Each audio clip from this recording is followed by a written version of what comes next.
Bonjour à tous. Une mésaventure m'empêche d'être présente parmi vous ce matin.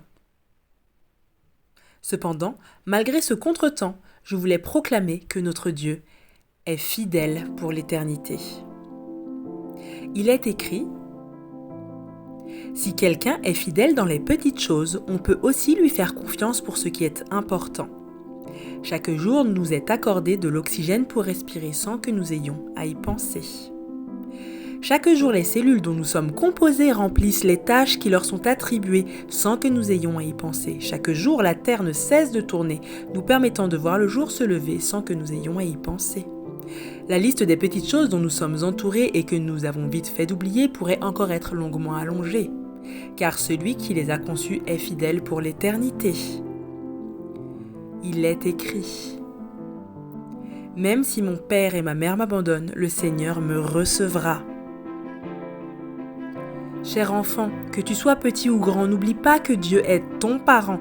Il prend soin de toi assurément car il est fidèle éternellement. Chère jeunesse ici réunie, n'oublie pas que Dieu est ton ami. Il sera près de toi toute ta vie car il est fidèle de manière infinie. Chers frères, chères sœurs, n'oublie pas que Dieu est ton créateur. Jamais il ne doutera de ta valeur car il est fidèle chaque jour à chaque heure. Toi qui m'écoutes, n'oublie jamais que Dieu n'est pas un homme, il ne ment pas. Il n'est pas un être humain, il ne change pas d'avis. Quand il dit quelque chose, il le réalise. Quand il fait une promesse, il la tient. Il est écrit : si nous sommes infidèles, il demeure fidèle, car il ne peut se renier lui-même. Lorsque ma bouche était scellée et qu'il m'était impossible de le louer, il est resté à mes côtés, car il est fidèle pour l'éternité. Lorsque par mon péché j'étais plongé dans la culpabilité, il est resté à mes côtés car il est fidèle pour l'éternité.